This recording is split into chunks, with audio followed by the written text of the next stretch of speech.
તારું નામ લઈ લઈને રંગને ધરાવે. યાદ બાપુ એમ કે હે ભગવતી હે 9 લાખ લોબડિયાળી, અમે તો તારા સંતાનો છીએ. કદાચ તારું નામ લઈને અમને ઘણા ડરાવતા હોય તો શું કરવું? એમાં અમે તો એને કઈ ન કરી શકીએ, પણ તું શું કરીશ? ત્યારે દાદ બાપુ શું કહે છે? તારું નામ લઈ લઈને રંગને ધરાવે, ગમે નહીં તને કોઈ તુજને ભળાવે.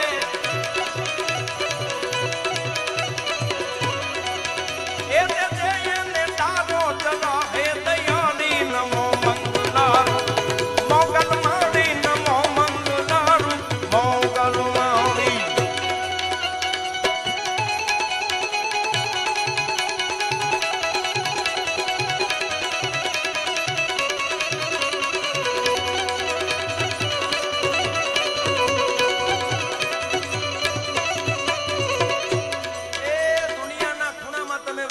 સાહેબ ચમત્કાર પછીની વાત છે, પણ કૃપા કોને કહેવાય?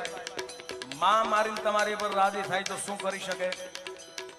આમાં અમુક વાત છે ને એ હું ઘણીવાર બોલ્યો છું ને ફરીવાર કહી દઉં કે એ આપણા લેવલમાં વિચારવામાં આવે એવું નથી. આપણું જ્યાં પૂરું થાય ત્યાંથી ચાલુ થાય છે સાહેબ.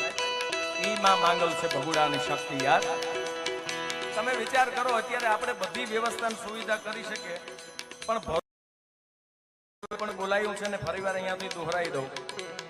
9 તારીખે આ ધરતીમાં આજુબાજુ પરંગણામાં કડાકા ભડાકાની સાથે વરુણ તેમની જમાવટો હાલતી હતી સાહેબ, પણ ભરોસો એને કહેવાય. અહીંયા માનું સ્મરણ કરીને માનું નામ લઈને પ્રોગ્રામ ચાલુ થયો ને એ જે આનંદ કર્યો છે આ માં કરી શકે યાર. આ માં મોગલ કરી શકે, બાકી તાકાત નથી યાર. એને માં કહેવાય.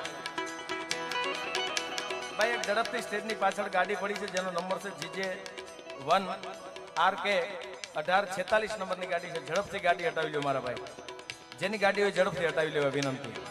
સ્ટેજની પાછળ કાર પડી છે, ઝડપથી જેની કાર હોય હટાવી લો. આપણે માની વંદના, માના ગીતો, માના ભાવ અહીંથી ગુજરાતના કેના કેના નામ લો. અહીંયા તો સૌ માંગલ સ્વરૂપ તરીકે આવીએ છીએ બધા જ.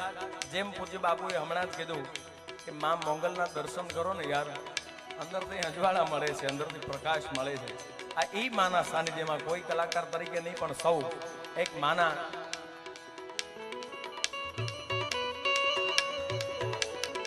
એટલે શું કહું. અહીંયા તો જેમ બાપુએ કીધું એમ બસ આના દર્શન કરવાના હોય મારા બાપ. એ માના ચરણમાં આવીએ જાય ને બાપ બાપુના પણ આપના પર મુરબ્બી જેને હું મારા ગુરુ તરીકે આ ક્ષેત્રમાં મને અહીંયા સુધી પહોંચાડ્યો છે. માયાભાઈ કહેતા હોય છે કે આપણને સામે બેઠા છે અને બોલીએ સારું ન લાગે, બાપુને ગમે પણ નહીં, પણ બાપુ ક્ષમા સાથે કહું રાજભા બેઠા છે એટલે મારે વધારે ન કહેવાય, પણ બાપુ બેઠા હોય ને તો આપણને એમ થાય કે ઉપાધિ કાંઈ તું કરીમાં હજી હું બાપ બેઠો છું યાર. સામે બાપુની ઉપસ્થિતિ હોય હે. હા જો અહીંયા બેઠા છે, ક્યાં વાત. જગતમાં કોઈ થીડરીમાં હજી હું બાપ બેઠો છું. રાજભાઈએ જે શબ્દ આપ્યા છે આપણને સાહેબ દુનિયાના જગતમાં અમર થઈ ગયા છે. ત્યારે માં રાજી થઈ જાય, માં કૃપા કરી દે અને માના સાનિધ્યમાં આવી જાય. એકવાર મારી તમારી પર માની દ્રષ્ટિ પડી જાય સાહેબ, એ દુનિયાના આર્થિક સામાજિક કાંઈ પણ નાના મોટા કોને ખાચરે દક હોય ને એને ભાંગીને ભૂકો કરી નાખે. ઈ ભગુડાની મોગલ બેઠી છે અહીંયા મારા બાપ, ઈ માં બેઠી છે. ત્યારે શું કહેવાનું મન થાય?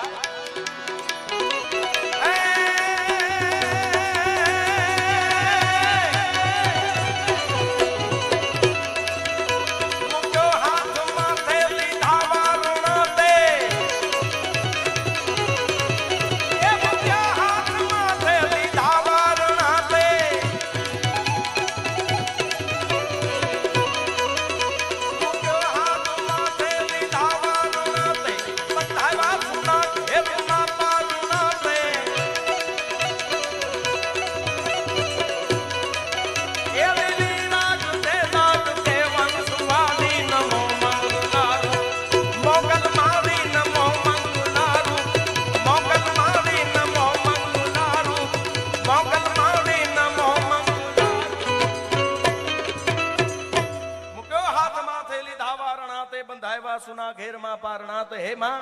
તો હવે લીલી રાખજે દાદ કે વંશવાળી, નમો મંગલારૂપ માં મોગલ મારી માતાજીના સાનિધ્યમાં ભગુડાની આ તીર્થ ધરતીમાં આ ભૂમિમાં જ્યારે આપણે બેઠા છીએ અહીંયા લગભગ બધું જ કહેવાયું છે, પણ હું એક કહી દઉં, આ ભગુડાની ધરતી 24 કલાક માટે અતિથિ આવે, યાત્રિકો આવે, કોઈ પણ અભ્યાગત આવે કે દર્શનાર્થીઓ આવે તો એના માટે 24 કલાક દ્વાર ખુલ્લા હોય છે. અને સતત ને સતત સ્વયંસેવકો એના હામૈયા કરીને કહેતા હોય, બાપા તમે માના સાનિધ્યમાં છો, હરિહર કરી લ્યો, આ વિહામો કરી લ્યો. એ જે ઠેકાણું આપણને મળે છે એ માંગલધામ ભગુડાની તીર્થ ભૂમિમાં.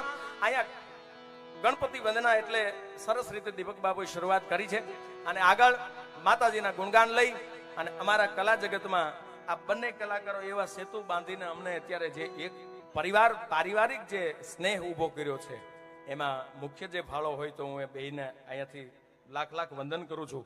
મુરબ્બી માયાભાઈ આહીને કીર્તિદાનભાઈ ગઢવીને વધાવો જોરદાર તાળીઓના ગડગડાટથી. યાર અમારે કેમ રહેવું અને કેમ જીવવું એ ખબર નહોતી.